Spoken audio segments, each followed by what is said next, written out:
Canal Novel e Fanfic Narradas. Novel, o rei do entretenimento. Capítulo 138. Troy, qual era o nome daquele restaurante em que fomos da última vez que estivemos aqui? Continuei lendo o roteiro em silêncio, no banco de trás do nosso carro. Você se lembra de quando fizemos snorkel naquela ilha que reservamos há alguns anos? Foi divertido, não foi? Lancei um olhar inexpressivo para minha mãe, apenas para receber em troca um sorriso travesso. Ela havia decidido, em sua infinita sabedoria, tentar me fazer quebrar o personagem. Depois do primeiro dia, aquilo havia se tornado uma espécie de jogo entre nós, um jogo que eu, estranhamente, estava gostando. Mas eu não deixaria transparecer, ou ela insistiria ainda mais. Após alguns minutos de um tenso duelo de olhares, ela suspirou. Que filho sem coração eu tenho, que nem sequer fala com a mãe, mesmo ela estando a milhares de quilômetros de distância amanhã. Peguei meu fiel bloco de notas e rabisquei minha resposta, que atitude babaca. Mamãe apenas riu do que eu disse, enquanto eu revirava os olhos para seu comportamento infantil. Nesse instante, chegamos ao nosso destino. A viagem de carro de Los Angeles até Phoenix tinha sido muito longa. Poderíamos ter ido no meu jato particular, mas ele estava em manutenção anual.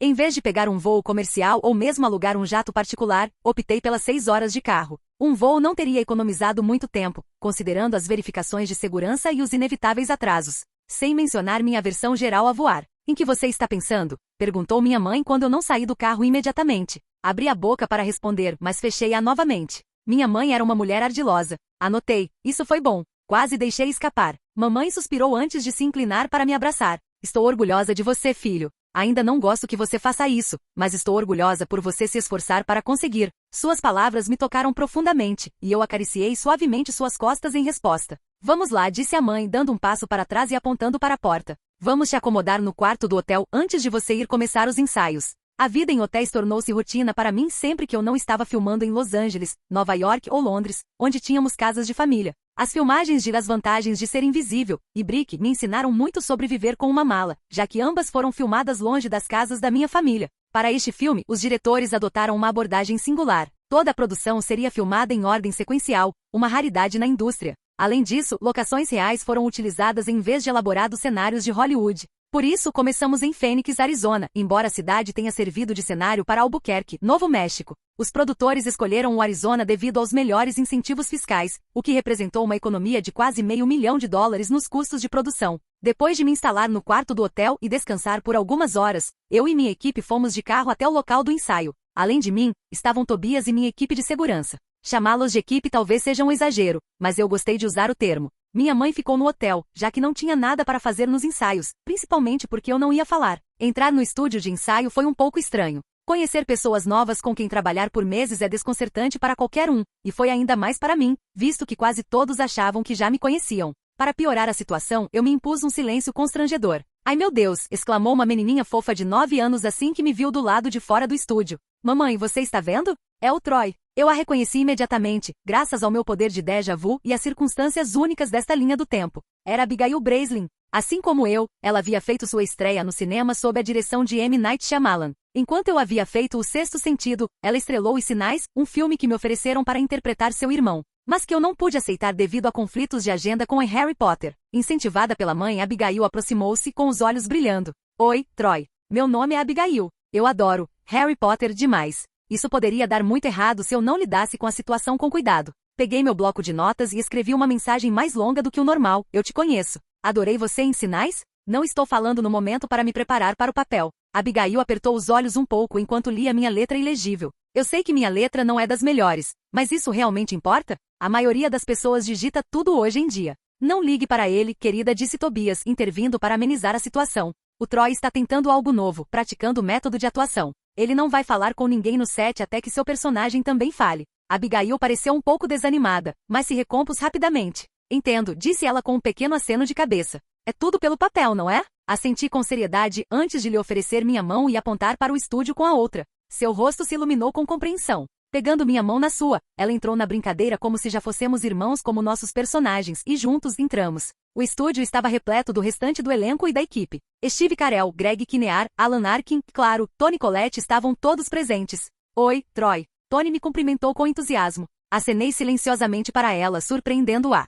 Continuei acenando educadamente para todos antes de me sentar ao lado de Abigail. A sala ficou em silêncio enquanto todos voltavam seus olhares curiosos para mim, claramente intrigados com meu silêncio. Tobias, que estava parado logo atrás de mim, assumiu o controle da situação. Olá a todos! Tobias exclamou, chamando a atenção de todos. Sou Tobias, assistente do Troy. Vocês devem estar se perguntando por que o Troy cumprimentou todos vocês tão friamente. Não, ele não é assim o tempo todo. Ele jurou não falar com ninguém até que seu personagem fale no filme. Então, por favor, não interpretem o silêncio dele como desrespeito. Nossa, isso é dedicação, disse Steve Carell, erguendo uma sobrancelha antes de se virar para Alan Arkin. Acho que você devia começar a usar cocaína, Alan. Seria ótimo para o seu personagem. Alan Arkin, que nunca deixava uma provocação passar em branco, respondeu sem hesitar. Seguindo essa lógica, você deveria largar sua esposa e começar a dormir com homens. Senhores, interrompeu Greg Kinnear, exasperado, há uma criança entre nós. Toni Collette deu um tapinha leve no braço de Greg. Calma, Greg. É bem leve comparado com algumas das outras coisas que eles poderiam ter dito.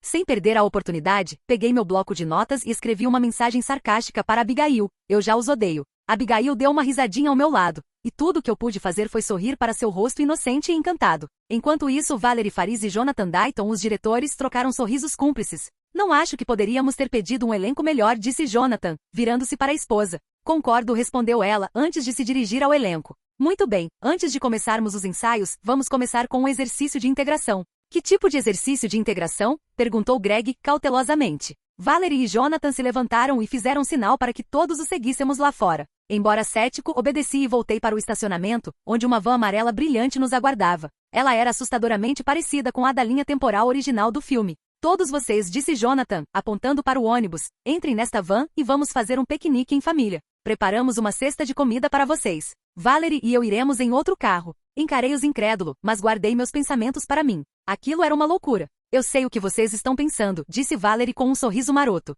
Mas queremos que todos vocês se sintam como uma família, tanto quanto estão interpretando uma. Então, entrem na van e tentem se manter no personagem o máximo possível. Durante esse passeio, vocês podem até se chamar pelos nomes dos personagens. Contendo um resmungo, entrei na van, silenciosamente impressionado com a forma como os diretores estavam se entregando a esse exercício de imersão. Manter o personagem foi fácil para mim depois de praticar tão intensamente nos últimos dias. Ao entrar na van, vi meu reflexo no retrovisor. A pessoa quase irreconhecível que me encarava me fez parar para pensar. Para esse papel, eu havia tingido meu cabelo e sobrancelhas de preto. Não era muito diferente de como eu era na minha juventude, mas nos últimos anos meu cabelo tinha ficado castanho escuro intenso. Ver o preto forte de novo foi estranho, como olhar para um fantasma do meu passado. Lentamente, o restante do elenco foi entrando na van. Oi, Dwayne! Exclamou Abigail animada, abraçando completamente seu papel como minha irmã na tela e me chamando pelo nome da minha personagem. Acenei para ela preguiçosamente, mantendo uma expressão entediada e desinteressada. De jeito nenhum eu quebraria meu voto de silêncio.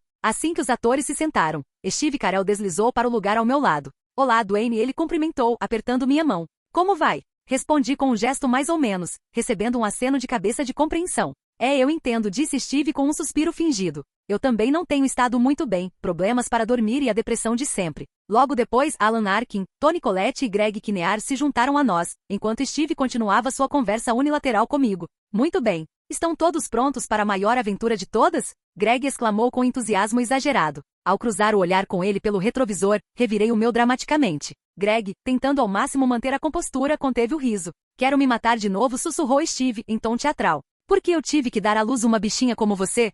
Retrucou Alan, com a voz carregada de falso desdém. Tenho quase certeza de que você foi trocado no hospital. Pessoal, podemos ir em silêncio, por favor? Já estamos atrasados, interrompeu Toni, visivelmente irritada. Vovô, por que você está chamando o papai de gato? Perguntou Abigail inocentemente, com uma expressão que misturava confusão e curiosidade. Ótimo, então vamos lá, anunciou Greg, ignorando o caos, e pisou no acelerador como se nada tivesse acontecido. A conversa era hilária, e eu mal consegui conter o riso. A dinâmica entre todos era tão natural que parecia que já éramos uma família há anos. A troca de farpas descontraída continuou por uns bons 10 minutos antes de Alan interromper o clima com uma declaração em voz alta. Pare o carro. Preciso fazer xixi. A pai resmungou Greg irritado. Você não podia ter ido para casa? Estávamos lá há poucos minutos. Tenho problemas de controle da bexiga, retrucou Alan sem hesitar. A menos que você queira que eu batize este seu precioso ônibus, é melhor encostar. Nossa, deixa o velho fazer xixi, Richard, interrompeu Steve. Não quero ele perto de mim quando estiver fazendo as necessidades. Ele não precisa fazer xixi, respondeu Greg, olhando para Alan pelo retrovisor.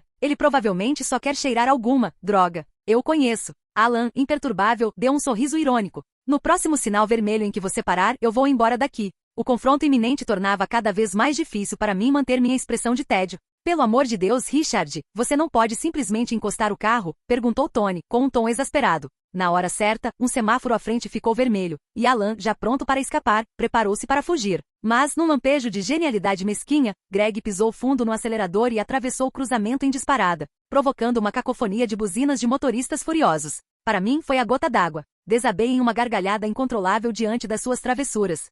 Steve, meu parceiro no caos, juntou-se a mim, suas risadas altas se misturando com as minhas gargalhadas. Logo, até Tony, Alan e Abigail estavam rindo junto. Greg, apesar de interpretar o filho frustrado, não conseguiu esconder o enorme sorriso que se espalhou pelo seu rosto. Duvidava que rir violasse meu voto de silêncio, e mesmo que violasse não me importava. Essa família improvisada era absurdamente divertida, e eu estava aproveitando cada segundo. Ainda não tínhamos filmado uma única cena, mas eu já sabia que esta seria uma das filmagens mais memoráveis da minha carreira. A camaradagem e a química natural entre o elenco eram inegáveis. Com todos os atores principais já indicados ao Oscar ou destinados a se tornarem era evidente que eu estava na companhia de alguns dos melhores de Hollywood. Ação! A voz de Valerie ecoou, marcando o início da minha primeira cena no filme. Eu estava deitada na cama, fingindo ler um livro excepcionalmente chato de algum filósofo antigo, quando a porta se abriu rangendo. Toni Collette entrou com Steve Carell logo atrás.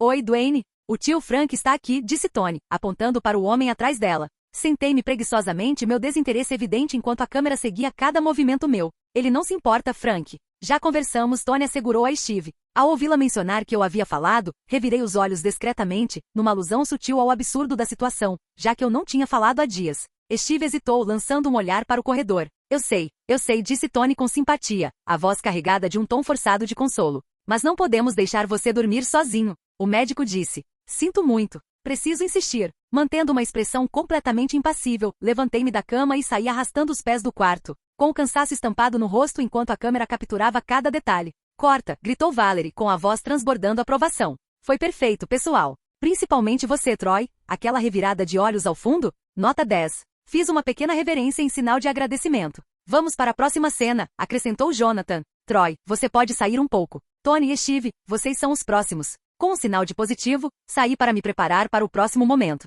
Atuar sem falas estava se mostrando muito mais desafiador do que eu havia previsto. Cada olhar, gesto e expressão precisava ter peso. Os espectadores jamais deveriam sentir que meu potencial foi desperdiçado neste filme. Ação! Voltei arrastando os pés para o meu quarto, onde Steve Carell estava sentado em seu catre, parecendo perdido em pensamentos. Com gestos simples de mão, indiquei que era hora de comer. O quê? Jantar? Perguntou Steve, com a voz baixa e as sobrancelhas franzidas em confusão. Assenti com a cabeça. O quê? Você não fala mais? Balancei a cabeça negativamente, o cansaço transparecendo em cada movimento. Por quê? Insistiu ele. Revirei os olhos, uma repreensão silenciosa às suas perguntas desnecessárias. Steve pareceu entender e arriscou um palpite. Você pode falar, só que escolhe não falar. Assenti com a cabeça e apontei para um quadro de um antigo filósofo alemão pendurado na parede. É Nietzsche? Perguntou ele, semicerrando os olhos para a pintura. Assenti com a cabeça novamente. Você não fala por causa de Friedrich Nietzsche? Ignorando completamente, virei-me e caminhei em direção à sala de estar da família, deixando bem claro meu desinteresse em interagir com ele.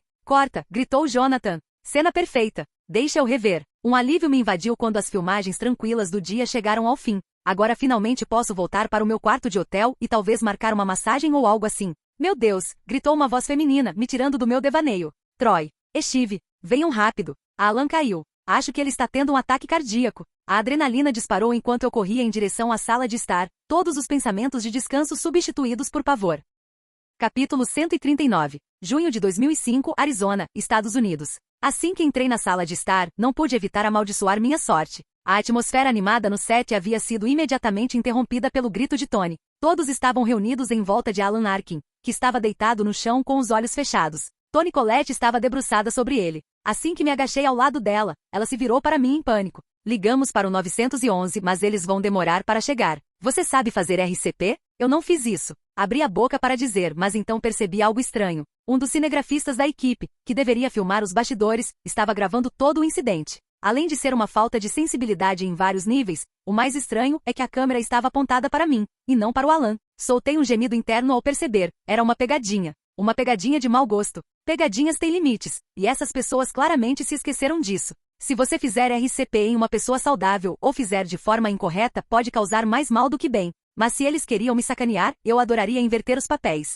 Acenei com a cabeça para Tony, indicando que sabia fazer RCP, e então me levantei. Fiz um gesto para que a equipe se afastasse, e eles obedeceram, a maioria parecendo chocada por eu realmente estar prestes a fazer aquilo. Tony parecia inquieta. Tem certeza de que sabe fazer RCP, Troy? Aprendeu em algum lugar? Assenti com a cabeça novamente antes de dar um passo à frente e afastar ligeiramente as pernas de Alan. A tensão no ar aumentou drasticamente enquanto todos observavam, claramente sem entender o que eu estava fazendo. A RCP é feita no peito, disse Steve Carell atrás de mim, sua voz cortando a tensão. Devo ter perdido sua chegada em meio ao caos. Por que você está mexendo as pernas dele? Dei-lhe um sorriso tranquilizador antes de levantar o pé calçado com a bota e pairá-lo sobre as partes íntimas de Alan. Imediatamente, Alan sentou-se ereto na cama. Que merda você pensa que está fazendo? Ele gritou, empurrando meu pé para longe. Não vou mais fazer essa merda. Eu caí na gargalhada com a reação dele, mostrando o dedo do meio para toda a equipe, incluindo meus colegas atores, que acharam que pregar uma peça tão horrível em mim seria uma boa ideia. Meu riso era contagiante e logo todos estavam rindo do fracasso da pegadinha.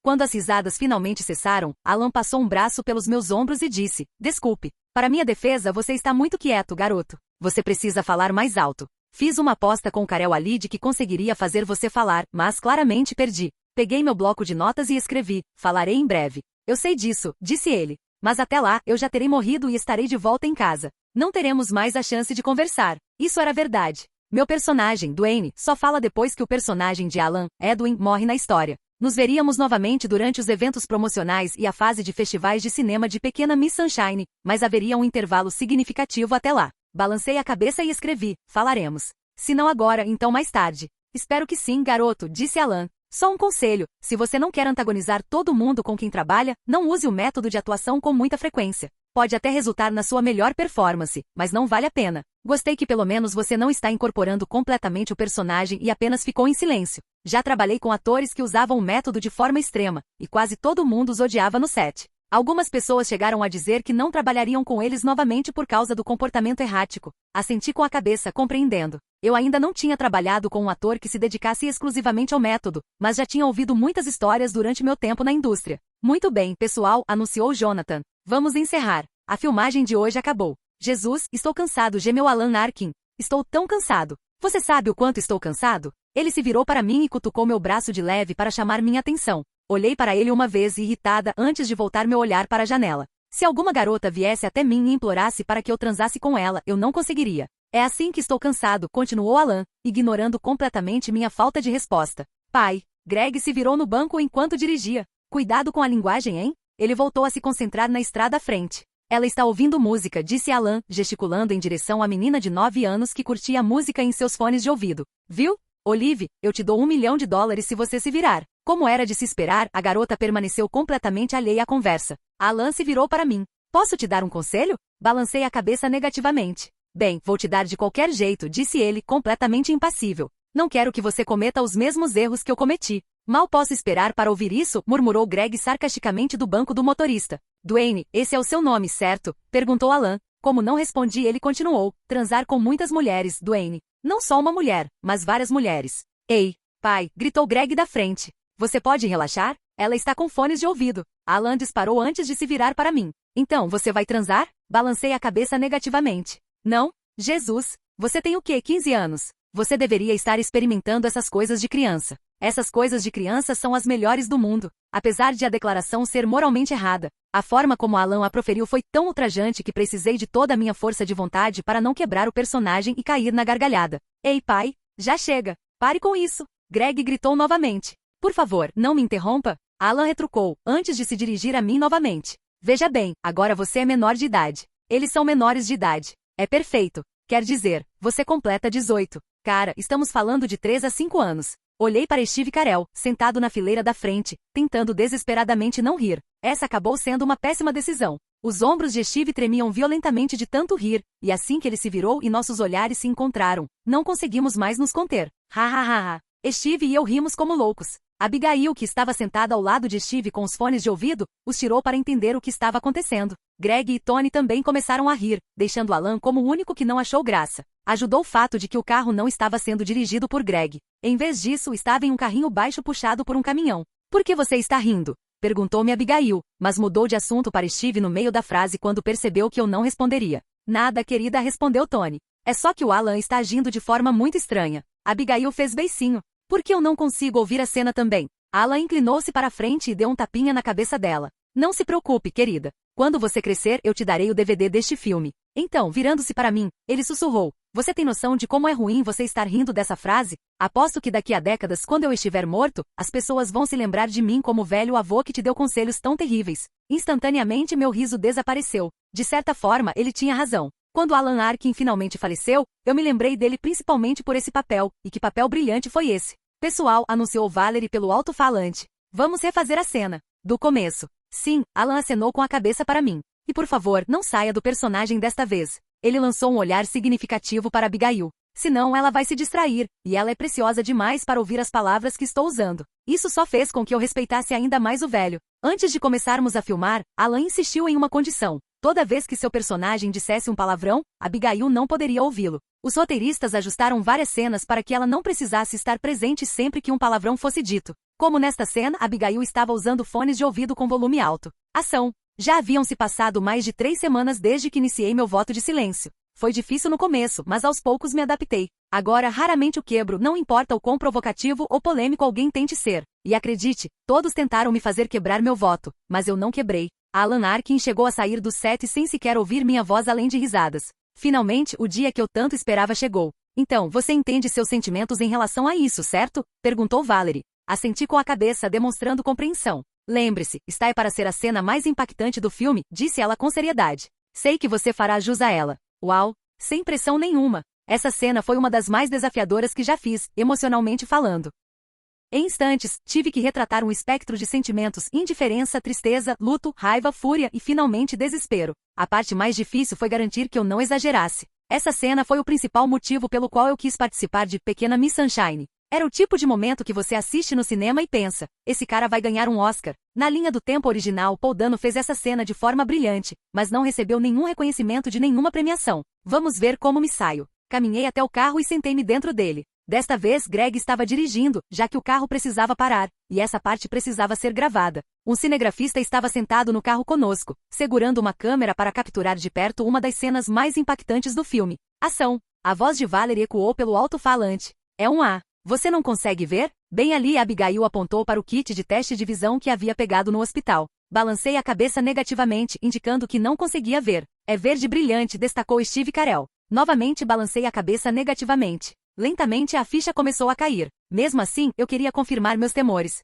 Furiosamente escrevi, o quê? No meu bloco de notas e mostrei para Steve. Ele fez uma pausa, como se estivesse decidindo se deveria ou não dizer aquilo. Finalmente, ele falou. Dwayne, acho que você pode ser daltônico, disse ele suavemente. Senti como se meu mundo inteiro tivesse desmoronado sob meus pés. Sem saber o que fazer, sacudi o bloco de notas novamente, exigindo mais respostas. Steve suspirou e então me deu o golpe final. Você não pode pilotar jato se for daltônico. O bloco de notas e a caneta escorregaram das minhas mãos quando me recostei na cadeira. Nada mais fazia sentido. Toda a minha vida tinha girado em torno desse objetivo, e agora me diziam que era inatingível. Qual era o sentido do meu voto de silêncio se o sonho pelo qual eu lutava era impossível? Qual era o sentido de qualquer coisa, afinal? Fechei os olhos por um instante antes de bater com a cabeça na lateral do carro. Algumas lágrimas escaparam, mas eu não me importei. Tudo o que eu queria era ir embora, daquele lugar, daquele momento. Comecei a bater no carro, no teto, no banco da frente e em qualquer coisa que pudesse me ajudar a escapar do peso esmagador do desespero. Estava tão absorto na cena que mal percebi a conversa entre meus colegas de elenco. Assim que o carro parou, abri a porta com o estrondo e saí correndo do veículo, o mais rápido que pude. Parei em frente à câmera, onde uma marcação indicava o ponto onde eu havia parado. Porra! Gritei com toda a força dos meus pulmões antes de cair de joelhos em pura angústia. Inclinei-me para frente, pressionando o rosto contra o chão, e gritei novamente. Porra! Devido à minha presença, esta cena foi ligeiramente alterada. Eu havia sugerido aos diretores que fosse filmada em um único take, começando dentro da van e continuando até o momento em que meu carro pifou. No entanto, devido a desafios logísticos, eles chegaram a um acordo. O take começou no instante em que saí correndo do veículo e a câmera ainda estava gravando. Chorei na grama seca por um tempo que pareceu uma eternidade. Finalmente a voz suave de Toni Collette rompeu a névoa. Dwayne, querido, me desculpe. Continuei chorando, ignorando suas palavras. Dwayne, vamos lá, temos que ir. Eu não vou, eu disse lentamente, com a voz rouca de tanto gritar. Dwayne, eu disse não vou, tá bom? Gritei. Não me importo. Não vou entrar naquele ônibus de novo. Dwayne, para o bem ou para o mal, somos sua família. Não, vocês não são minha família. Gritei a plenos pulmões, mantendo meu sotaque americano. Eu não quero ser da família de vocês. Eu odeio vocês, seus filhos da puta. Eu odeio vocês. Divórcio, falência, suicídio. Apontei para Tony, Greg e Steve, respectivamente. Vocês são os perdedores. Todos vocês são os perdedores. A única razão pela qual eu podia xingar tão livremente na frente de Abigail era porque ela estava usando tampões de ouvido, bloqueando completamente minhas palavras a uma distância tão grande. Tony deu um passo cauteloso para a frente, com o rosto tomado pela preocupação, mas eu recuei instintivamente e levantei as mãos em sinal de defesa. Por favor, me deixe aqui, mãe. Por favor, por favor, por favor. Minha voz estava ficando desesperada no final. Quando ela não se aproximou novamente, deixei-me cair no chão e abracei minhas pernas com força contra o peito, enterrando o rosto nos joelhos. Alguns instantes se passaram em silêncio, quebrado apenas pela minha respiração ofegante. De repente, senti um braço delicado me envolver pelo ombro. Então, uma cabecinha se encostou no meu ombro direito. O calor daquele toque quase me quebrou. Quase chorei ali mesmo, mas consegui conter as emoções no último instante. Olhei para a menininha que sorria para mim. Vai ficar tudo bem, disse ela inocentemente. Tudo bem, eu disse suavemente, acariciando ternamente o rosto da minha irmã na tela. Vamos lá. Nós duas nos levantamos, e Abigail instintivamente pegou minha mão. Ela a balançou de forma brincalhona enquanto caminhávamos, como as crianças fazem quando se sentem felizes e seguras. Apesar do peso da cena, não pude deixar de sorrir diante de sua inocência, embora houvesse um gosto amargo na minha boca. Corta, ecoou a voz de Jonathan Dayton. Assim que ele anunciou a cena, todo o elenco e a equipe romperam em aplausos. Olhei em volta, perplexo com a reação deles. Não achava que minha atuação naquela tomada tivesse sido algo excepcional. Vamos lá, pessoal, eu disse em voz alta, tentando minimizar a situação. Foi só a primeira tomada. Steve Carell parou à minha frente com uma expressão séria, porém afetuosa. Ele colocou as duas mãos firmemente nos meus ombros. Não estamos aplaudindo sua atuação, embora tenha sido fenomenal, aliás. Estamos aplaudindo porque você fez algo que a maioria de nós não conseguiria fazer. Aliás, nenhum de nós conseguiria. Não é fácil ficar em silêncio por quase um mês só por causa de um trabalho, mas você conseguiu. E fez isso maravilhosamente bem. Por isso, você tem meu eterno respeito. Sem dizer mais nada, ele me puxou para um abraço caloroso e másculo, dando tapinhas nas minhas costas como se estivesse confirmando suas palavras. Ao observar os acenos de cabeça e sorrisos de concordância de todos, senti-me profundamente tocado. Apesar de o juramento ter sido uma das coisas mais desafiadoras que já fiz, também me proporcionou algumas das melhores experiências que já tive em um set de filmagem. Esta estava definitivamente se tornando uma das minhas melhores experiências em um set de filmagem. Quando Steve finalmente me soltou, Jonathan deu um passo à frente, quebrando o momento com um sorriso sem graça. Embora isso seja ótimo, precisaremos refazer essa cena. Vocês estavam perfeitos, Troy, Abigail, todos, só que o sol criou um reflexo em uma tomada específica, e como foi filmado em um único take. Teremos que fazer tudo de novo. Reprimi a vontade de gemer. Não havia nada mais frustrante do que refazer uma cena emocionalmente exaustiva por algo tão banal quanto um olhar fulminante. Capítulo 140. Junho de 2005, Califórnia, Estados Unidos. Olive, disse Greg Kinnear. Seu avô teria muito orgulho de você. Ele colocou algumas malas no porta-malas da van, o mesmo porta-malas onde o corpo do avô havia sido colocado não muito tempo atrás. Sim, você foi ótima, acrescentou Toni Collette, inclinando-se para beijar a têmpora de Abigail. Você foi simplesmente fantástica, eu disse, colocando a mão na cabeça dela. Você foi incrível. Ela olhou para mim com um sorriso tímido. Obrigada. Greg fechou a bota. Vamos sair daqui. Normalmente, isso significaria entrar todos no veículo, mas essa van era especial, precisava de um pouco de incentivo primeiro. Juntos, toda a família começou a empurrar o veículo enquanto a câmera se movia ao nosso lado, registrando cada passo. Greg foi o primeiro a entrar, assumindo o volante, seguido por Abigail Breslin, depois Toni Collette e Steve Carell. Eu era o último a continuar empurrando. Se eu quisesse, poderia ter entrado antes, mas eu tinha as instruções. Tinha que acontecer pouco antes da cancela do pedágio do estacionamento. O timing era tudo. À medida que nos aproximávamos da barreira, acelerei o passo, correndo ao lado do veículo.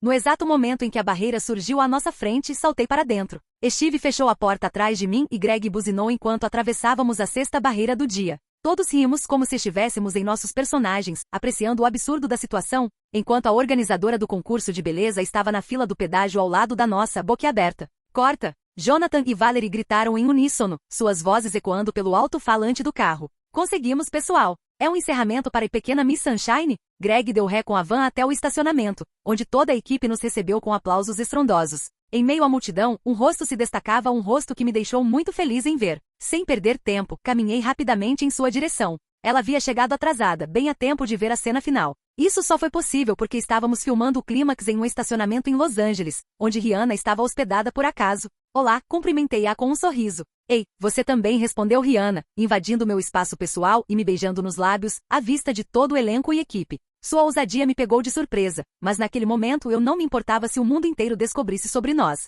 Naturalmente retribui o beijo. Meus braços envolveram sua cintura fina, puxando-a para mais perto, enquanto suas mãos acariciavam suavemente a nuca minha. Ai! Alguém pigarreou alto por perto. De repente, consciente do que me rodeava, recuei e me virei para ver Toni Collette nos observando desconfortavelmente. Troy, você se esqueceu de que temos uma criança no set? Desculpe, eu disse sem jeito. Não nos vemos há meses. Ela balançou a cabeça e se virou para Rihanna. Eu o conheço desde que ele era criança. Isso parece tão errado em tantos níveis que eu nem consigo. Balançando a cabeça novamente, ela estendeu a mão. Oi, eu sou Toni. Rihanna, disse ela, apertando a mão de Toni casualmente. Toni se virou para mim e baixou a voz. Você sabe que um set de filmagem não é um espaço seguro. Considere isso, ela gesticulou entre Rihanna e eu, como algo de conhecimento público. Dei de ombros. Não nos importamos. Escondi meu último relacionamento e nós dois éramos infelizes por causa de todo o segredo. Mas isso acabou. Se você tem certeza disso. Sou sim, respondi firmemente e então me virei para Rihanna. Você sabia que a Toni me ensinou a dançar?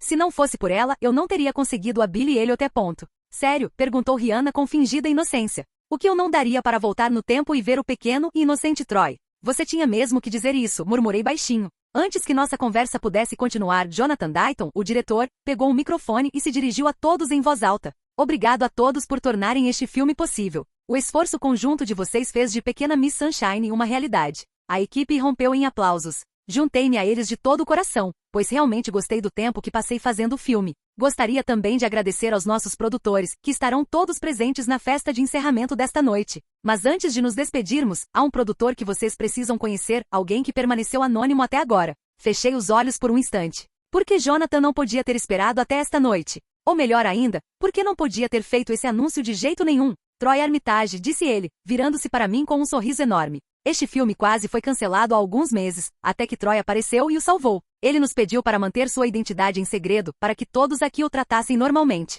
Mas agora que o filme está pronto, obrigado, Troy, por nos dar seu precioso dinheiro e torná-lo possível. Dei uma risadinha ao ouvir suas palavras antes de dar um passo à frente. Não, obrigado a vocês, Jonathan e Valerie, por criarem este filme incrível. Tenho muitas pessoas a agradecer, mas isso pode esperar até hoje à noite. Então, pessoal, não percam o evento. Vamos nos divertir muito esta noite. Ao meu lado, Rihanna entrelaçou sua mão na minha enquanto a equipe começava a finalizar as filmagens. Virei-me para ela com um sorriso. Você é uma ótima atriz. Será? Provocou ela, aproximando-se. Assenti com a cabeça. Nem eu acreditaria que isso não é real. Quem disse que isso não é real? Perguntou ela inocentemente. Seu dedo indicador deslizou pela borda da minha camiseta larga, parando sobre meu peito. Sua unha pressionou levemente o tecido, o suficiente para me fazer estremecer. Ela havia escolhido deliberadamente a área do meu mamilo para repousar o dedo. Segurei delicadamente a mão dela e a afastei, franzindo a testa. O que você está fazendo? Não era comum ela ser tão ousada. Claro, ainda não nos conhecíamos tão bem, mas isso era novidade. Para tornar toda a situação mais verossímil, disse ela, lançando um olhar significativo para trás de mim.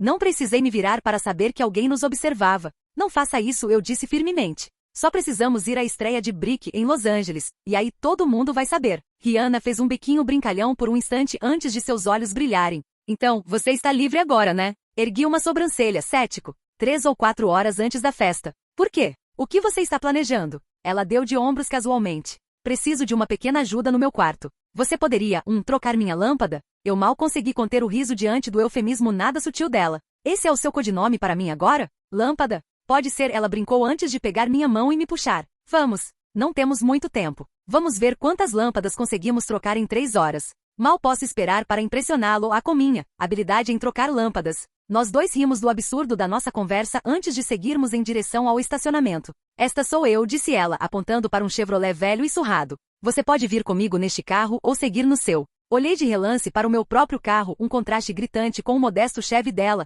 uma Lamborghini Gallardo verde novinha em folha. Não pude deixar de sorrir amargamente diante da justaposição. No Reino Unido, eu não teria permissão para dirigir até completar 17 anos, mas nos Estados Unidos, eu tinha acabado de passar no teste de direção. No dia em que meu passaporte com dupla cidadania chegou, a primeira coisa que fiz foi solicitar a carteira de motorista. Meu pai, sendo meu pai, decidiu que meu primeiro carro seria especial, uma tradição segundo ele. E lá estava eu com uma Lamborghini, mesmo que eu só fosse ficar nos Estados Unidos por 2 meses. Às vezes em minha vida de privilégios, esqueço o quão extravagante tudo pode parecer visto de fora. Não, eu disse firmemente para Rihanna. Você vem comigo. Ela me olhou com desconfiança. E o meu carro? Não se preocupe, respondi, fazendo um gesto para que minha equipe de segurança se aproximasse. Eles estavam sempre presentes, mas permaneciam discretos, a menos que fossem necessários. Paolo, eu disse ao meu chefe de segurança. Você pode pedir para um dos caras levar o carro da Rihanna até a casa dela? Paola assentiu com a cabeça. Só preciso do endereço. Rihanna rapidamente lhe passou os detalhes e momentos depois, um dos membros de sua equipe estava dirigindo seu Chevrolet para longe. Voltei-me para Paolo. Rihanna e eu vamos dar uma volta de carro. No Lamborghini? Perguntou Paolo, hesitante. Não tenho certeza se é seguro, Troy. Estamos em Los Angeles, ressaltei. Não é uma zona de guerra. Se isso te fizer sentir melhor, pode nos seguir. Ele me seguiria mesmo se eu dissesse para não ir. Ele é um homem paranoico assim. Percebi que ele queria discutir, mas não lhe dei essa chance. Pegando a mão de Rihanna novamente, conduzia em direção ao meu carro reluzente. Uau, murmurou ela maravilhada, enquanto se acomodava no banco do passageiro e eu ligava o motor. Gostou? Perguntei retoricamente, acelerando o motor para garantir. Claro que sim. Quem não gostaria? Ela respondeu, sorrindo enquanto eu saía do estacionamento. Dirigir me pareceu tão natural quanto andar. Desde o momento em que me sentei ao volante pela primeira vez, dirigi com a mesma naturalidade de alguém com anos de experiência. Mais uma vantagem da minha estranha realidade, eu acho. Para onde vamos? Perguntou Rihanna depois de um instante. Minha casa é na direção oposta. Só dando uma voltinha com essa belezinha, eu disse, dando um tapinha carinhoso no volante. Depois a gente vai para minha casa, sem ofensas. Às vezes é um saco ter que lidar com os fãs quando tudo que eu quero é uma noite tranquila. Eu tinha certeza de que Rihanna não estaria morando em um lugar de alto nível com boa segurança, privacidade, então era melhor evitarmos isso completamente. Ela ficou em silêncio por um momento, depois assentiu. Você tem razão. Faz sentido. Manobrei com suavidade pelo trânsito intenso, desviando dos carros sempre que uma brecha se abria. Mantive o velocímetro dentro do limite legal, mas saboreava cada segundo ao volante. Pelo retrovisor, avistei a equipe de segurança nos seguindo, e uma ideia surgiu. Quer experimentar algo divertido? Perguntei, lançando um olhar para Rihanna. Que tipo de diversão? Perguntou ela com a curiosidade aguçada. Que tal tentarmos despistar a equipe de segurança? Ela endireitou-se na cadeira, os olhos brilhando maliciosamente. Vamos tornar isso interessante. Se você perder, eu farei valer a pena e infringirei todas as leis de atentado ao pudor conhecidas pelo homem. Sua mão deslizou por baixo da minha camisa, sentindo meu abdômen antes de parar pouco antes do cós. Se você não. Ela retirou a mão e cruzou os braços sobre o peito com um sorriso provocador. Droga, murmurei baixinho. Se é isso que está em jogo, eles estão praticamente perdidos. Pisei fundo no acelerador, ultrapassando o limite de velocidade. O motor rugiu enquanto eu zigue-zagueava entre os veículos, cada curva fechada fazendo Rihanna soltar um suspiro de êxtase. Se eu fosse pego seria minha primeira infração, e que história seria? Excesso de velocidade e atentado ao pudor, tudo na mesma noite. Assim que pisei no tapete vermelho com Rihanna ao meu lado, o mundo pareceu explodir. Fotógrafos gritavam nossos nomes de todos os lados, com flashes de câmeras disparando como relâmpagos. Era um caos, mas eu não podia culpá-los. Rihanna estava deslumbrante em um vestido preto longo com uma fenda ousada na lateral, deixando sua perna esquerda à mostra para o mundo admirar. Seus cabelos castanhos estavam estilizados em cachos suaves, adicionando um toque elegante à sua aparência já estonteante. Quanto a mim, optei por um visual simples porém marcante, com um terno verde-mar combinado com uma camisa branca impecável, colarinho aberto e alguns botões superiores desabotoados para exibir a parte superior do peito. O calor de Los Angeles estava insuportável, então dispensei a gravata e apostei nesse look. Meu conjunto foi complementado por um par de sapatos de couro personalizados em um tom que combinava a cortesia da Crocs. Ainda me lembro da primeira vez que tive que comparecer a um evento de gala e o CEO fez um escândalo. Flashback. George Boedeker, CEO da Crocs, estava visivelmente descontente. Sua expressão escureceu enquanto gesticulava enfaticamente. Por que você não consegue ver o quão bom isso seria para a marca? Argumentou ele com paixão. As pessoas precisam saber que podem usar Crocs em qualquer lugar, até mesmo na estreia de um filme. Não respondi firmemente. Quando concordei com essa parceria, você prometeu fazer sapatos sob medida para ocasiões como esta. O que aconteceu com essa promessa? George suspirou com um ar cansado. Estamos apenas tentando maximizar a exposição. Você sabe que queremos abrir o capital da empresa daqui a alguns anos, certo? Isso só será possível se a receita disparar. Toda vez que você usa um modelo novo, ele esgota em poucos dias. George e os outros fundadores estavam desesperados para acelerar o IPO da Crocs, mas eu tinha meu próprio cronograma. Eu já havia deixado claro, nada de abertura de capital antes de 2008. Esfreguei o queixo pensativamente enquanto uma ideia se formava. Certo, aqui está a solução. Criar uma submarca de luxo, chamá-la de Troy.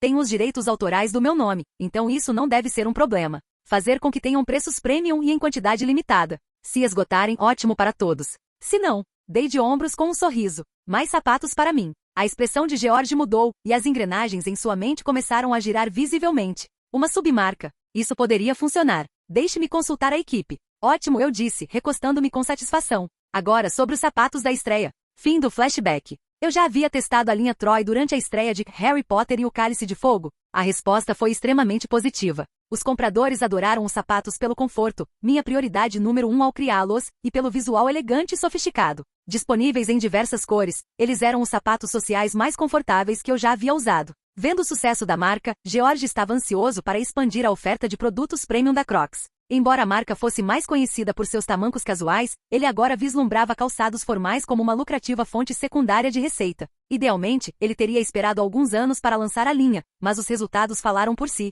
A Crocs já havia ultrapassado os 400 milhões de dólares em receita no primeiro semestre de 2005. Minha participação de 20% estava se revelando um ganho inesperado, mas era do interesse de todos continuar impulsionando os números para cima. Mais receita significava uma maior participação nos lucros para todos os envolvidos. No que você está pensando? Perguntou Rihanna nervosamente, interrompendo meus pensamentos. Observei-a, notando a leve tensão em sua postura. Provavelmente era a primeira vez que ela participava de um evento tão importante. Embora já tivesse lançado seu álbum de estreia, aqueles eventos eram relativamente tranquilos em comparação. Nada demais, respondi, minimizando sua preocupação. Fiz um gesto em direção à entrada. Vamos entrar. Troy, gritou alguém em meio à multidão de fotógrafos. Desde quando você está namorando a Rihanna? Virei-me na direção da voz, dei uma risadinha discreta e balancei a cabeça antes de puxar Rihanna para dentro. Você não deveria ter respondido a essa pergunta, perguntou ela assim que estávamos fora do alcance da sua voz. Não, respondi firmemente. Nunca fale sobre relacionamentos pessoais diretamente.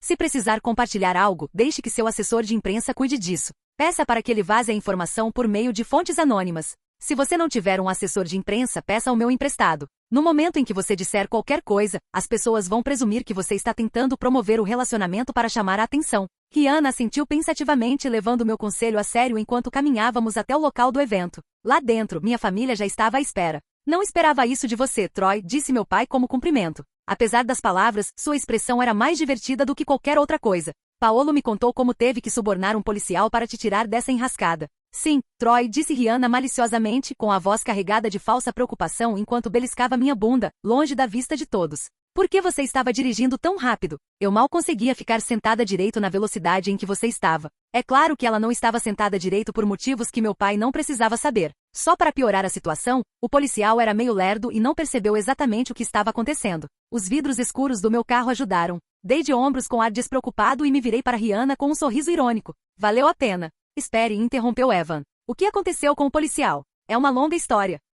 Capítulo 141. A nova namorada de Troy Armitage foi revelada na estreia de seu mais recente filme. Por Brad Jackson, Variety. Troy Armitage dispensa apresentações. Qualquer pessoa minimamente familiarizada com o mundo do cinema conhece o jovem que encantou o mundo com sua interpretação de Harry Potter. Mesmo antes disso, ele se tornou um nome conhecido por todos como o garoto que vê gente morta em O Sexto Sentido. Mesmo que você não tenha visto seus filmes, provavelmente já se deparou com seus comerciais da Crocs, aqueles que abalaram o mundo e transformaram da noite para o dia o ex-astro mirim em um ídolo adolescente. Graças ao seu salário de Harry Potter e a decisões de investimento inteligentes, Troy é agora o adolescente mais rico do mundo que construiu sua própria fortuna e o terceiro ator mais rico no geral, atrás de Jerry Seinfeld e Tom Cruise. Mas Troy não se contenta em viver de seus louros. Ele parece determinado a provar que não é apenas um rosto bonito com uma conta bancária multimilionária, mas também um ator genuinamente talentoso. Com sua fortuna, Troy fundou um estúdio de cinema independente, o Phoenix Studios, que já produziu 3 filmes, todos estrelados por ele. O filme As Vantagens de Ser Invisível e lançado no início deste ano, arrecadou a impressionante quantia de 339 milhões de dólares, com um orçamento modesto de 11 milhões de dólares. A atuação de Troy recebeu críticas extremamente positivas. Ainda mais impressionante, os lucros do filme foram integralmente doados a uma fundação que apoia vítimas de abuso sexual infantil. O outro projeto futuro de Troy é um filme musical original, com músicas totalmente novas com lançamento previsto para o final deste ano. E depois temos Brick, o terceiro filme em que Troy trabalhou este ano. Um filme que surpreendeu o público e a crítica ao ganhar o grande prêmio do júri no Festival de Cinema de Sundance deste ano. Feito com um orçamento apertado de $1 milhão, o filme foi amplamente aclamado como uma obra-prima por sua narrativa inventiva. Circularam rumores de que Troy estaria namorando Emma Watson, sua colega de elenco em Harry Potter, mas esses rumores foram posteriormente desmentidos. 2 fotos lado a lado, uma de Troy e Rihanna caminhando no tapete vermelho na estreia de Brick em Los Angeles e outra, um pouco granulada, dos dois se beijando no set de Pequena Miss Sunshine, presumivelmente tirada por um paparazzo à distância. A verdadeira história? Troy está namorando Rihanna, uma cantora promissora de Barbados que assinou contrato com a gravadora de Jay-Z no início deste ano. Ela lançou seu álbum de estreia, Music of the Sun, no mês passado, e já é um sucesso, com dezenas de milhares de cópias vendidas. Essa parceria é simplesmente eletrizante, um casal poderoso em formação, destinado a dominar os mundos do cinema e da música nos próximos anos. Então, perguntou Tobias, você gostou? Larguei a última edição da revista Variety que Tobias me havia entregado mais cedo. A foto com a Rihanna não ficou boa o suficiente, observei. Eu não peguei, disse Tobias na defensiva, como se isso o absolvesse. Ainda não consigo acreditar que vazamos a foto minha e da Rihanna no set de filmagem, resmunguei. Algumas coisas no mundo do entretenimento eu aceitava sem problemas, mas essa não era uma delas. Um paparazzo tirou uma foto minha e da Rihanna nos beijando no set de filmagem e ainda teve a audácia de me oferecer a foto de volta por um preço. Não a compramos, pelo menos não de imediato. Mas a situação me fez pensar. Se a foto ia vazar de qualquer jeito, por que não usá-la para direcionar a narrativa? Então, pagamos $50 mil por ela e a revendemos para a Variety com a condição de que a publicassem junto com uma matéria elogiosa. Este foi o resultado. Tecnicamente, não fomos nós que vazamos. Foi a Warner, esclareceu Tobias. Então, mesmo que vaze, a culpa não será nossa. A mesma coisa respondi com um gesto de mão, dispensando-o. Para responder à sua pergunta anterior, sim, isto é perfeito. Mas não precisavam mencionar o quão rico eu sou. É um quebra-gelo, defendeu Tobias. Vai fazer as pessoas falarem de você, depois ficarão curiosas e eventualmente vão querer ver seu filme. É a estratégia de promoção perfeita. Não respondi imediatamente. Brick era muito diferente dos meus filmes habituais e precisava de toda a publicidade possível. O fato de a Warner estar lançando o filme por meio de sua subsidiária, a Warner Independent Pictures, em vez de sua marca principal, não ajudou. Enquanto as vantagens de ser invisível a agradou ao público em geral, Brick atendia a um público específico. O neo-noir não era exatamente um gênero em alta, e um cenário escolar não conquistaria o público mais velho. O orçamento de marketing da Warner para o filme foi modesto. Eles planejavam depender muito do boca a boca e lançá-lo em um número limitado de cinemas, expandindo o lançamento apenas se as reações iniciais fossem positivas. Uma estratégia com a qual eu, inclusive, concordei. No que você está pensando? Tobias interrompeu meus pensamentos. Nada, respondi balançando a cabeça. Só sobre as entrevistas que terei que dar para o filme. Você tem meu roteiro da turnê de imprensa? Tobias assentiu. Claro. Vamos concluir todas as entrevistas em Los Angeles em 3 dias, depois seguiremos para Nova York por 2 dias e finalizaremos com 2 dias em Londres. Depois disso, você terá uma semana para descansar antes do início das filmagens do próximo Harry Potter? Essa turnê de imprensa é bem curta, observei. Mas faz sentido. A maioria das minhas turnês de imprensa durava de 2 a 3 semanas, abrangendo a América do Norte, a Europa e países como Japão e Austrália, onde eu tinha uma base de fãs significativa. Concordou Tobias. Agora prepare-se. Você tem uma participação marcada no programa da Ellen DeGeneres daqui a algumas horas. Argue, resmunguei. Por que ela? Porque o programa dela é o segundo talk show diurno mais assistido, depois do da Oprah, e a agenda da Oprah está lotada até a semana que vem. Ellen é a nossa melhor opção. Fiz uma careta, mas não discuti. Ellen não tinha me feito mal pessoalmente, mas algo nela simplesmente me incomodava. Deve ser o que eu saberei sobre o comportamento dela no futuro. Movie Buff Geek. Puta merda. Alguém mais viu a nova namorada do Troy? A garota é muito gata. Ele é um cara de muita sorte. Armitage Army. Você está falando sério? Qualquer garota no mundo faria qualquer coisa para ter a chance de namorar o Troy. Ele é lindo, super rico e o melhor ator do mundo na sua idade. A Rihanna tem sorte até de estar na mesma foto que ele, quanto mais de namorá-lo. Troy Fan _ 88. Não entendo o que ele viu nela. Ela é tão mediana. Emma Watson era muito melhor que a Rihanna. Luna Bliss. Por quê? Eu queria o Troy só para mim. Mas agora tenho que competir com ela de todas as pessoas. Ela nem é bonita emote com chorando Movie Buff Geek. Chamar a Rihanna de feia é como dizer que a Terra é plana. Podem falar o que quiserem sobre eles como casal, mas não falem mal da Riri.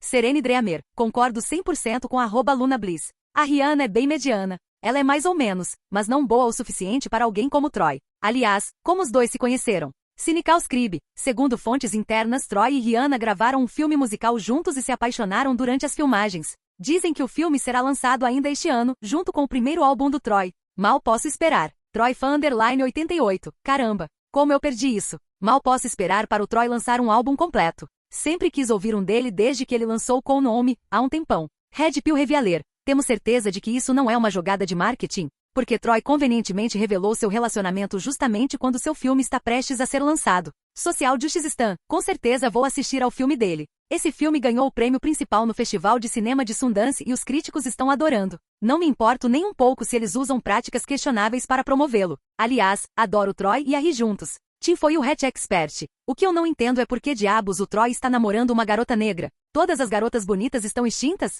É fato comprovado que as garotas negras não são tão bonitas quanto as brancas. Aliás, até os caras negros secretamente querem transar com garotas brancas. E aqui está um dos caras mais ricos que deliberadamente escolheu alguém inferior. O usuário Tim foi o Hatch Expert foi banido pelos moderadores por 24 horas. Sweetstone, pessoas como @TeamFoilHatchExpert são intolerantes e não conseguem enxergar além da raça de uma pessoa. Obrigada a moderadores por bloqueá-lo. Troy e Rihanna são perfeitos um para o outro. Trabalhei com os dois no filme e posso dizer, ambos são pessoas maravilhosas e extremamente dedicadas. Estou feliz por eles. Cynical Scribe, uau, temos uma fonte interna. Vamos verificar a legitimidade dela. Qual é a história do filme, @Sweetstone? Sweetstone é um filme musical de comédia romântica produzido por Troy.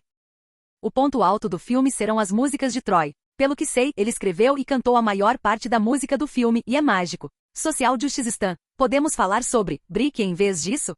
@Sweetstone. Você também trabalhou em Brick, já que também foi produzido por Troy? Se sim, conte-nos alguns detalhes dos bastidores, por favor. Sweetstone. Eu também trabalhei nesse filme, e é ótimo. Quanto aos bastidores, Troy e sua colega de elenco, Emily, estavam ficando bem próximos durante as filmagens. Mas acho que não deu em nada. O que posso afirmar com certeza é que Troy é a pessoa mais genuína e prestativa que já conheci. Ele não tem um pingo de ego, e qualquer pessoa no set podia pedir ajuda a ele nunca negaria. Troy Fan _ 88, espera aí. Eu consultei o IMDb. Aquela garota é a Emma Stone, certo? E você é a Sweetstone? Que conveniente, né? Sweetstone. Eu queria usar Stoner porque adoro maconha, mas esse nome já estava em uso, então tirei um R. É realmente uma coincidência. Armitage Army. Acho que então é verdade o que dizem sobre Hollywood e as drogas. Robert Pattinson caiu na gargalhada ao lado de Emily assim que leu a última mensagem. Sério? Perguntou ele. Essa é a melhor ideia que você conseguiu? Emily deu de ombros. Eles quase adivinharam minha identidade. Eu tive que dizer alguma coisa. Rob sorriu. Então talvez você não devesse ter escolhido um nome de usuário tão parecido com o seu nome verdadeiro. Quem sabe? Talvez o fundador da sua família fosse mesmo um maconheiro. Mas preciso perguntar, você precisava mesmo espalhar boatos sobre você e o Troy? Não é isso que todo mundo faz em Hollywood? Disse Emily com uma risada nervosa antes de mudar de assunto. Como foi sua audição? Rob balançou a cabeça com uma expressão mais séria. Ah, não vou conseguir esse papel. Mas esquece isso. Como você se sente? Você não teve a chance de promover o filme. Eles não estão promovendo tanto porque não é um filme de grande sucesso de bilheteria, explicou Emily. Eles estão fazendo um lançamento lento, deixando o boca a boca construir a reputação do filme com o tempo. E ninguém me conhece muito bem ainda, então o Troy está cuidando de toda a parte de marketing. Muito bem então, disse Rob, levantando-se e se espreguiçando. Vamos embora ou vamos nos atrasar para Brick? Eu já vi, apontou Emily. 2 vezes. Uma vez em Sundance e outra na estreia em Los Angeles. Mas eu não fiz isso, retrucou Rob, agarrando a mão dela e ajudando-a a se levantar. Emily revirou os olhos, mas não resistiu. Juntos, eles foram até o carro dela. Temos uma surpresa para os nossos telespectadores hoje, anunciou Ellen, com um tom brincalhão enquanto olhava para a multidão animada. Por favor, recebam a mais jovem superestrela do mundo, extremamente bonito e já casado. O próprio Harry Potter, Troy Armitage. A plateia explodiu em aplausos quando entrei no estúdio do The Ellen Show. Acenei para eles com um largo sorriso, absorvendo a energia do público, antes de me dirigir a Ellen. Trocamos um abraço amigável antes de eu me sentar na cadeira ao lado da dela. Bem-vindo ao programa, disse Ellen assim que me sentei. Esta é a sua segunda vez aqui. Os aplausos da plateia ainda eram intensos, mas eu já estava acostumado com esse tipo de recepção. Obrigado por me receberem, respondi, olhando para a multidão. Este público é algo extraordinário. Fazia muito tempo que eu não recebia uma recepção assim. Ellen deu uma risadinha. Claro, eles são ótimos. Mas isso não é apenas a sua vida normal? Onde quer que você vá, as pessoas devem sentir que te conhecem. Pode ser um pouco chocante admitir, mas também é uma das minhas coisas favoritas nessa profissão, conectar-me com as pessoas. Ellen inclinou-se para a frente com um sorriso travesso. Falando em pessoas com quem você se conectou, houve um pequeno boato sobre uma certa cantora de Barbados. A simples menção de Rihanna levou a plateia ao delírio. Não consegui conter o riso. Acho que podemos afirmar com segurança que isso deixou de ser um boato. Os olhos de Ellen brilharam de curiosidade. Vamos, conte-nos como vocês dois se conheceram. Filmamos um filme juntos, expliquei. O lançamento está previsto para o final deste ano. Quando a conheci, ela estava tão calma e confiante, agindo como se não me conhecesse. Isso me intrigou. Assim que começamos a conversar, percebi que ela é incrível. Simplesmente perfeita para mim. Ellen se virou para a plateia. Meninas, prestem atenção. Se vocês querem namorar o Troy, ignorem-no. Esse é o segredo. A plateia caiu na gargalhada e eu ri junto. Mas antes que eu pudesse responder, a mesinha entre as nossas cadeiras se abriu de repente. Dela saltou um palhaço de aparência grotesca, gritando algo ininteligível enquanto tentava me assustar. Tentativa é a palavra-chave aqui. Fiquei um pouco surpresa com seu aparecimento repentino, mas não reagi muito. Eu já tinha ouvido falar das famosas pegadinhas de susto da Ellen e estava mentalmente preparada. Sem hesitar, agarrei o palhaço pelo pescoço e o derrubei no chão com um golpe de judô. Ah, gemeu o homem ao cair no chão. Reagi completamente por instinto. Meu tutor me ensinou isso incessantemente. Mas assim que fiz isso, me arrependi imediatamente. Espero que seus ferimentos não sejam muito graves e que ele fique bem em 1 ou 2 dias. Depois de alguns instantes, olhei para o apresentador do programa. Ellen olhou para mim boquiaberta, enquanto a plateia delirava. Risos, vivas e aplausos ecoaram pela sala enquanto o palhaço se levantava às pressas e se retirava para os bastidores. Limpei as mãos e sentei-me novamente, imperturbável. Então, disse eu com a voz firme, estávamos falando sobre o meu filme. Ellen pescou, recuperando a compostura. Não estávamos. Que diabos foi aquilo? Aprendo defesa pessoal desde muito jovem, expliquei casualmente. Sofri bullying na escola, então adotei uma filosofia. Se alguém me ataca, eu revido. Ellen se virou para seus produtores e disse, anotem. Da próxima vez, não vamos assustar o Troy de jeito nenhum. Eu e a plateia rimos em uníssono da sua piada. Então ela se virou para mim novamente. Então, seu filme, Brick, estreia nos cinemas esta semana. Conte-nos sobre o que se trata. Eu sorri finalmente, algo sobre o qual eu realmente queria falar. É um dos melhores filmes em que já trabalhei, disse com convicção. Meu personagem, Brandon, é um adolescente do ensino médio envolvido em algumas coisas suspeitas que acontecem na escola. Ele descobre que sua ex-namorada foi assassinada e está determinado a descobrir quem fez isso e por quê. Para saber o que ele descobre e como, você terá que assistir ao filme. Pretendo sim, disse Ellen com um aceno de cabeça antes de se virar para a plateia. Brick está em cartaz em circuito limitado nos cinemas. Corram e garantam seus ingressos antes que esgotem, porque uma coisa eu sei com certeza, esse cara, ela apontou para mim, vende ingressos como água. Dei uma risadinha bem-humorada, acenando para a multidão uma última vez enquanto o show chegava ao fim. Corte! Assim que ouvi o sinal, rapidamente tirei o microfone e me levantei. Você está bem? Perguntou Ellen. Parece que você está com pressa. Estou com pressa. Você pode vir se quiser, eu disse, caminhando para os bastidores. Ellen não me seguiu imediatamente, mas eu não me importei, eu tinha algo importante a fazer. Está tudo bem, Troy? Perguntou um homem, provavelmente um produtor do programa, preocupado. Onde está o cara que tentou me assustar? Perguntei. Preciso ter certeza de que ele está bem. Não precisa, disse ele, tentando me acalmar. Ele está bem. De qualquer forma, preciso vê-lo, insisti. Ele hesitou por um instante antes de assentir e me conduzir a uma sala vazia. Um homem estava deitado de bruços, sem camisa, com as costas levemente vermelhas, mas sem ferimentos graves. O mais estranho era que não havia ninguém por perto para verificar se ele estava bem. Que tipo de ambiente de trabalho é esse? Ei, gritei. Me desculpe por aquela palhaçada de mais cedo. Reagi de forma um pouco exagerada. Você está bem. Ele olhou-me nos olhos com confiança. Emily. E sim, estou bem. É o risco da profissão, eu acho. Antes que eu pudesse dizer mais alguma coisa, Ellen entrou, seguida de perto pela minha assistente. Aqui está você, disse Ellen para mim. O que era tão importante? Apontei para o homem deitado à minha frente, que agora desviava o olhar, evitando o contato visual com alguém, como se estivesse envergonhado. Ele ficará bem, Ellen me assegurou. Temos um excelente seguro, e o contrato dele diz explicitamente que ele não pode nos processar nem aos nossos convidados por lesões. O nome dele é Emily, eu disse antes de me virar para Tobias. Mesmo assim, Tobias, certifique-se de que Emily consulte um bom médico e saiba o quanto lamento pelos ferimentos dele. Claro, disse Tobias com um aceno de cabeça, entendendo o que eu queria dizer. Ao sair do estúdio para minha próxima entrevista, não pude deixar de me perguntar por que Ellen parecia tão preocupada com processos judiciais. Isso nem tinha me passado pela cabeça. Claro, eu ainda me certificaria de que Emily recebesse um dinheiro extra, e Tobias provavelmente o faria assinar um acordo para não processar, mas isso era secundário. Acho que o ditado é verdadeiro, ninguém em Hollywood é realmente bom. Capítulo 142. Que diabos você está fazendo andando tão devagar? Patty resmungou, correndo à frente de sua melhor amiga Claire. Você não se lembra da última vez que não conseguimos ingressos para As Vantagens de Ser Invisível? Quer repetir essa experiência? Calma, Pat, disse Claire tranquilamente. Este não é um filme tão grande assim. É bem específico. Acho que não vai atrair um grande público. Não me importo, retrucou Patty. Caso haja muita gente, não quero esperar para ver o filme. Claire revirou os olhos, mas optou por não discutir mais com Patty. Graças aos constantes lembretes de Patty sobre o ritmo de Claire, elas chegaram ao teatro em tempo recorde. Assim que chegaram, Patty jogou 2 notas de $10 no balcão, surpreendentemente vazio, sem outros espectadores, e proclamou: quero 2 ingressos para Brick, para a próxima sessão. Ah, disse o homem no balcão, visivelmente desconfortável. Que vergonha! Patty se virou para Claire e a encarou com raiva. Viu? Por sua causa, perdi o show. Os ingressos estão esgotados. Claire respondeu com raiva, como se você fosse conseguir multa se eu tivesse corrido até aqui a toda velocidade. Que vantagem teriam 5 minutos? Qualquer coisa é melhor do que não ver o filme. Só nos seus sonhos.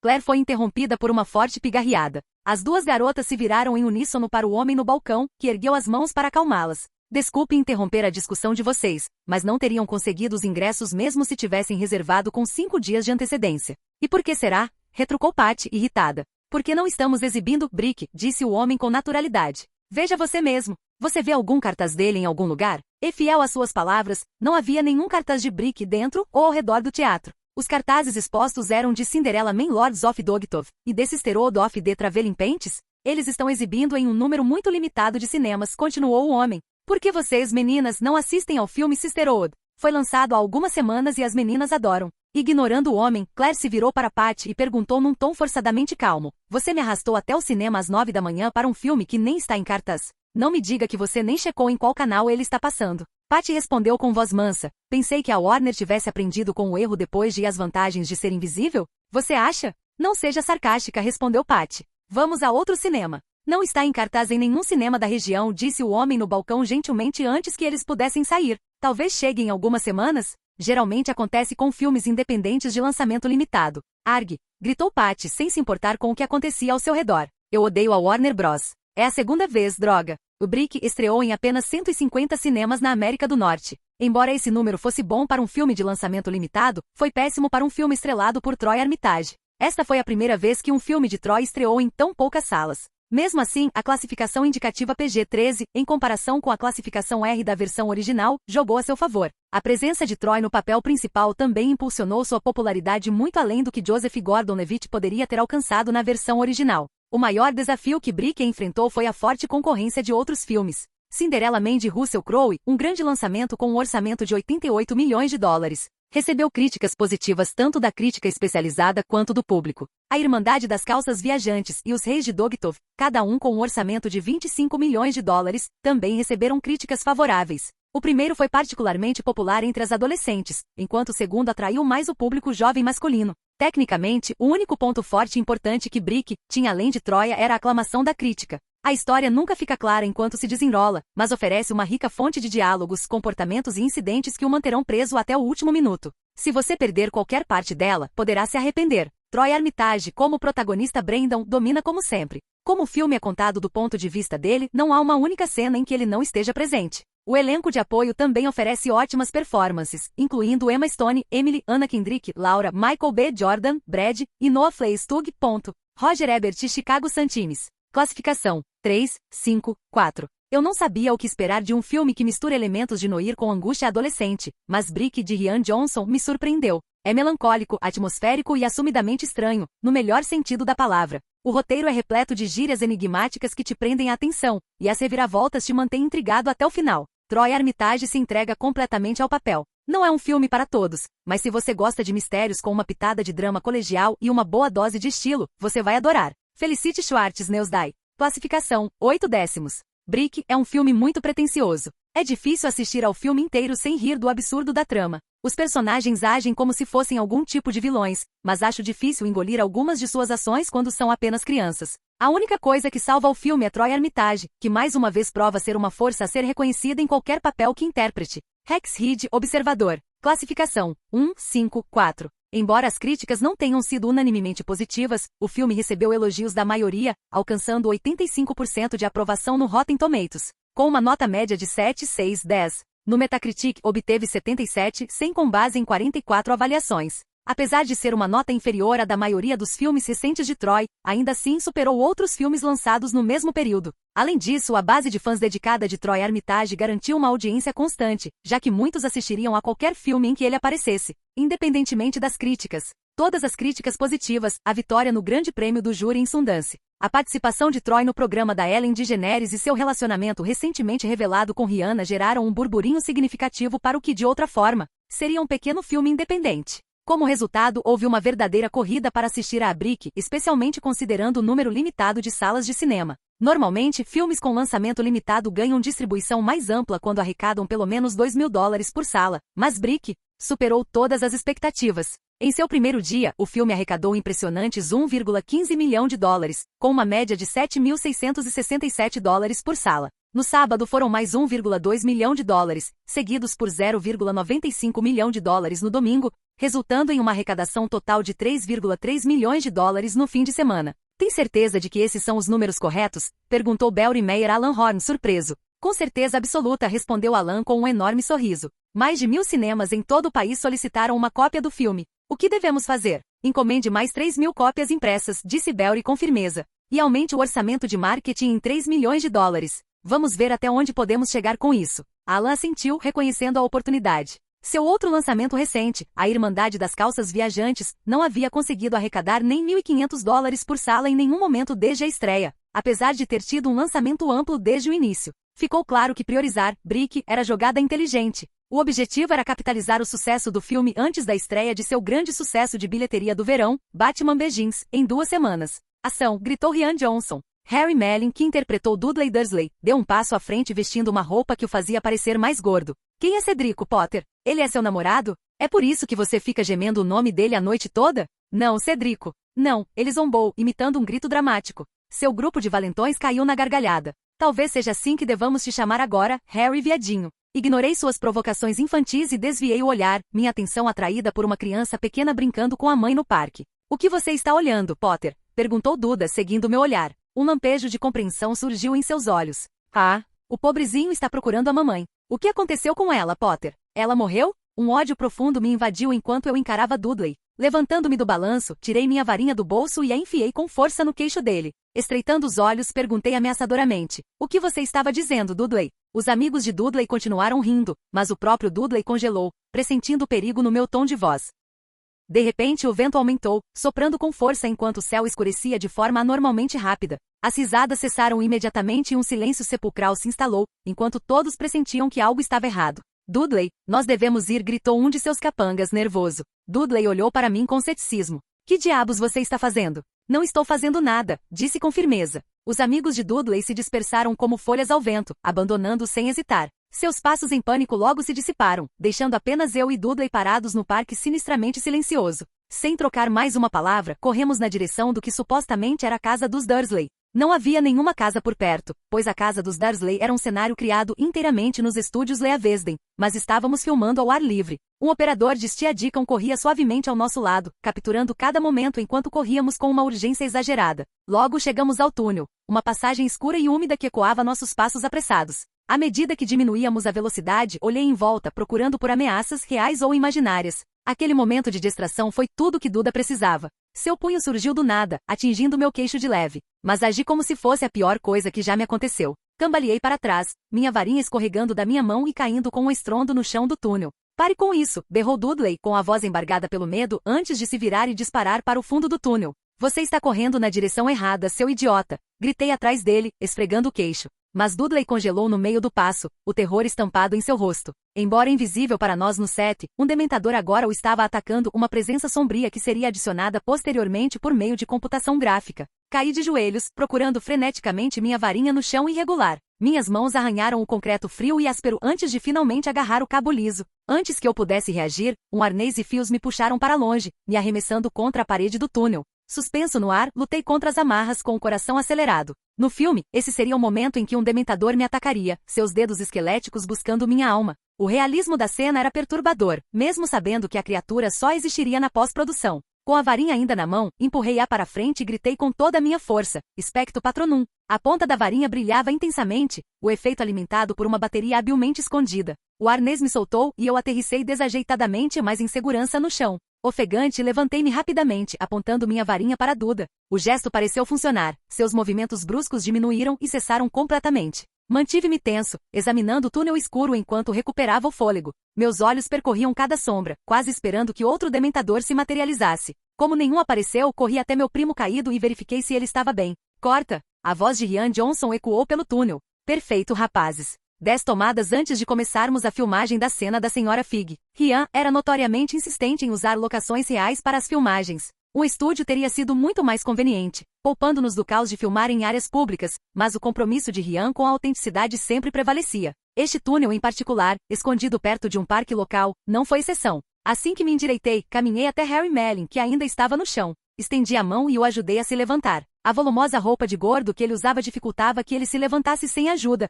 e ele aceitou a ajuda com gratidão. Aquilo foi uma ótima atuação, eu disse, sacudindo a rigidez do meu braço. Ele deu uma risadinha nervosa, sacudindo a poeira. Espero não ter batido muito forte em você. Eu aguento, respondi com confiança, massageando o queixo. Sem ofensa, mas você não chega aos pés do meu instrutor de Krav Maga. Só de pensar em Connor, reprimi um arrepio. Aquele homem era implacável e seus treinos eram terrivelmente dolorosos. Embora evitasse me acertar no rosto para proteger minha carreira, ele não tinha piedade em outras situações. Comparado a ele, o soco de Melling parecia um tapinha de leve. A propósito, disse Melanie de repente, com um tom que misturava entusiasmo e hesitação. Você acha que conseguiria um autógrafo da Rihanna para mim?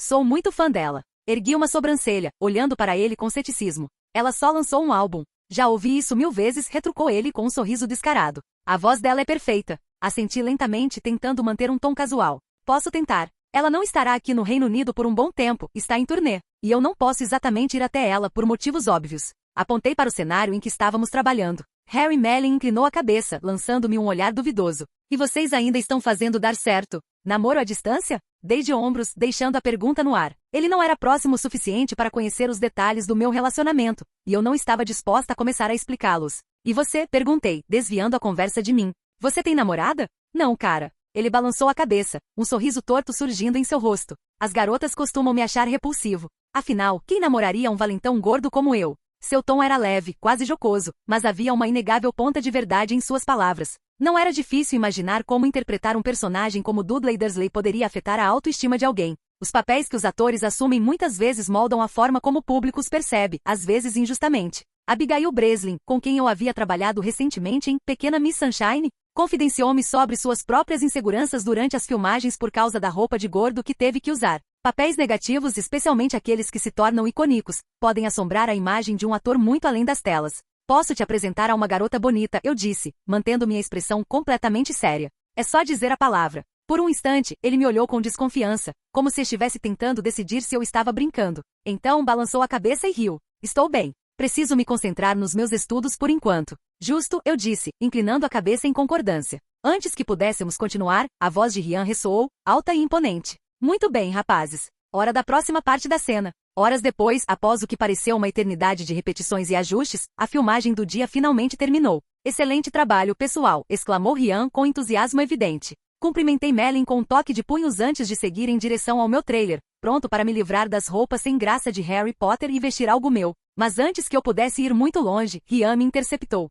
Troy, ele começou, terminamos todas as cenas dos Dursley. Amanhã, começamos a filmar em Hogwarts. Eu sei, respondi, já ciente da programação. Decidi puxar assunto. Então, como você se sente em relação ao sucesso do Brick? Não poderia estar mais feliz, disse ele com um sorriso. Obrigado por tudo. Você merece isso, eu disse com a maior convicção. Rian baixou a cabeça, envergonhado, antes de se endireitar de repente. Quase me esqueci. Aqui está o seu roteiro para amanhã. Ele me entregou uma pilha de páginas finas e bem encadernadas. Normalmente, eu não precisaria do roteiro diário porque tinha a versão completa comigo, mas houve algumas mudanças de última hora por razões ainda obscuras. Perguntei ao meu pai sobre isso na esperança de obter alguma explicação, mas ele, de forma atípica, se mostrou reservado. Folheando as páginas, uma cena me chamou a atenção. Então, é a cena do beijo do Harry e da Cho, murmurei em voz alta. Cenas de beijo tinham se tornado rotina para mim, uma parte do trabalho que mal me importava mais. Sim, disse Rian, assentindo com a cabeça. Você pode conversar com sua namorada sobre isso com antecedência se quiser. Eu bufei, balançando a cabeça.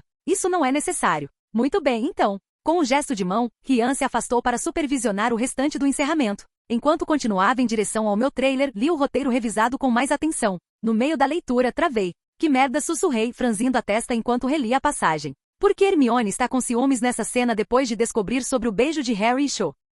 Obrigado por assistir. Se gostou, deixa o like e inscreva-se. Quanto mais apoio, mais vídeos, e se possível apoie o canal doando no Pix do canal na descrição do vídeo. Qualquer valor ajuda, assim o canal pode trazer fanfics e novels de autores pagos e novos vídeos são postados com mais frequência. Muito obrigado a todos, curtam o canal.